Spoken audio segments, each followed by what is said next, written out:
We've got the management of 5paisa.com, Prakash Gadnani, who is joining in on the show. Thank you so much for taking time out. Lots to chat about, but let's begin with that fundraise, 900 crores. What is the timeline that you're looking at, and how do you intend to utilize the proceeds? What kind of growth are you seeing for your business?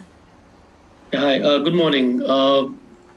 We've just we've started the process of completing the formalities for raising funds.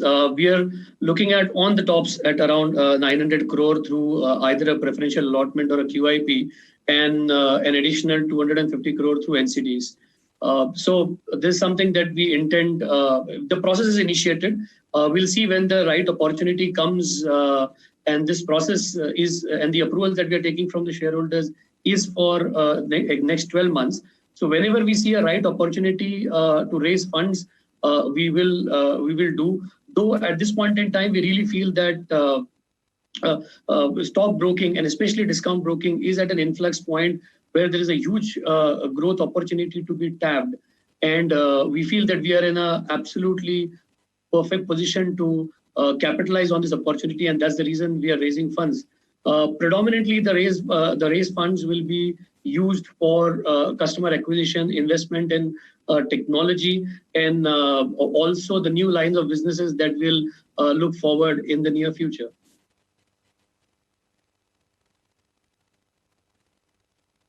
Prakash, the retail investor activity continues to remain strong, also reflective of the kind of response that one has seen from the recent IPOs, one which got listed today itself. What is the customer addition, the demat account openings that you have witnessed?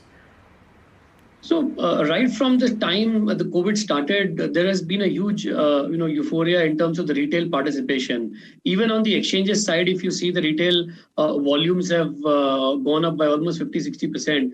And the customer acquisition growth has also been phenomenal. I think that this trend is really good when it started somewhere in March, because it is the first time, if you see, the retail has started participating when the markets were at the lowest. And that gives the confidence that the millennials who are coming to market are here to stay for a long term. We almost saw 60% growth in terms of our customer acquisition as compared to Q4 of last year and Q1 of this year. Even the running quarter, we are confident of beating our growth rate that we saw in the first quarter.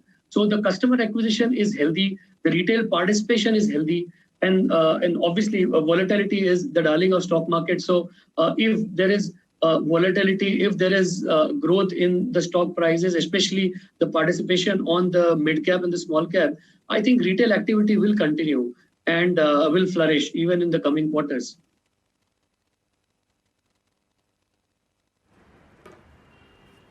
Okay. You've also been garnering a lot of traction from tier 2 and smaller towns, as I understand.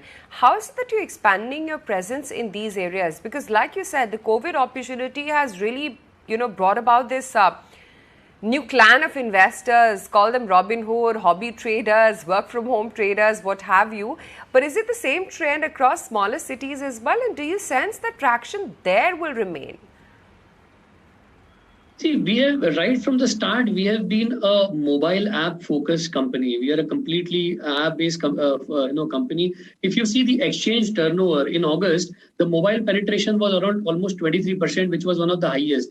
We have always been like 70-75%, and now we are almost touching 80% plus.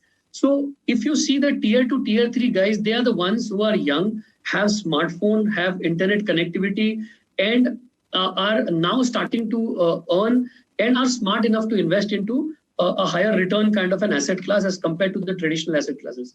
Now, these are the people who are traditionally going to internet and searching for ways to invest in the best broker to invest. And that's where we fit in most. We are a mobile app focused product. Our entire account opening is native on the mobile app, simple, paperless, and we open account in flat 30 minutes to an hour. I think that gives a lot of traction and the simplicity of the product. We are also an organization which offers trading in 4 Indian languages, which none other competitor does. So that is something that attracts the smaller towns. Also, if you see the disposable income in the tier 2, tier 3 cities have gone up. Especially states like UP, Bihar, or for that matter, even Jammu Kashmir. So these are the states where the per capita income is growing, the internet connectivity is getting far better, the cheaper phones are coming. That's the reason people are coming to the internet, and now they are ready to invest. And that's a class which is large in population and also growing phenomenally and coming to the capital market. We saw almost 80% of our customers that we have acquired are absolutely new. They're the first timers. So that gives us a confidence that people in tier 2, tier 3, even smaller towns and villages are approaching capital markets, and they're approaching capital market through a very simple app-based trading platform. And that's why we see a huge traction there. Okay. Recent data has been indicating a slight dip in flows to mutual funds. Are you seeing a shift towards investing in direct equities versus MFs? So last 2-3 months, you're right. There have been, the inflows on the mutual fund side reduced, and there was a net outflow for the previous month. But what I feel, there are two sides of it. One is on the SIP side. There is obviously the growth has stagnated, but there is not a huge drop in the SIP inflows. So on a systematic side, retail investors looks to be continuing their investment on the mutual fund. On the lump sum side, yes, definitely there is a redemption.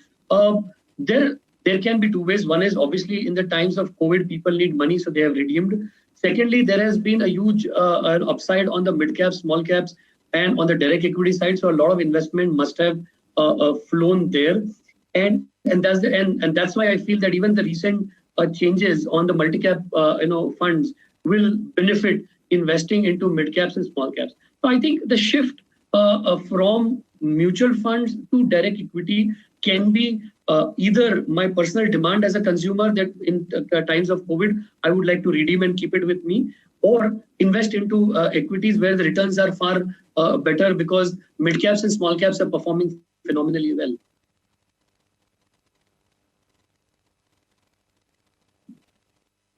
How do you see yields shaping up going forward? Will increased competition also reduce profitability and margins? How do you see things being impacted on that front, and how do you differentiate yourself from some of the others? See, competition is always good. I mean, it helps to expand market. And when we entered predominantly, if you see for last 20-25 years, stockbroking activity was restricted to rich states like Maharashtra, Gujarat, and people like so communities like Marwadi, Gujarati were only investing. Now we, in last 4.5 years of our existence, we have expanded the market and got customers from every corner of the country. So every competition which brings in helps the stock market and capital market to expand. So somewhere I am not worried. I am rather happy that you have competition. It helps everyone and it motivates everyone to be on the toes and also innovate. And eventually it will differentiate men from boys. So I think that's a healthy sign. I don't see yields compromising. I see a stronger yield, a larger participation. And what happens is significantly, if you see that when younger people come into capital market and invest, they stay for long. And as you mature with your age, your earning increases and thereby your investment size, your the trades that you put in and the participation that you do in capital market increases. So I think that's a healthy sign over the next 5 to 10 years. How do we differentiate ourselves?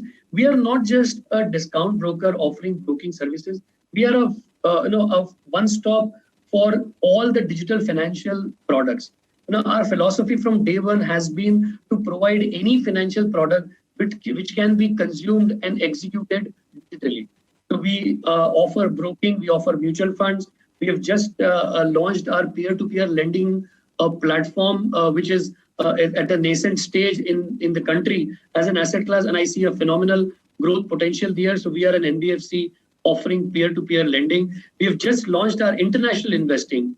There's a huge demand from these young millennials who are hooked on to Apple and Netflix and Amazon. So they are the ones who want to invest in these international companies. And we've just launched our international investing options for Indian retail investors.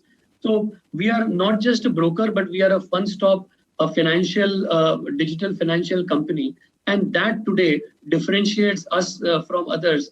And that's what we want to strengthen it further with our capital raise and in the coming quarters.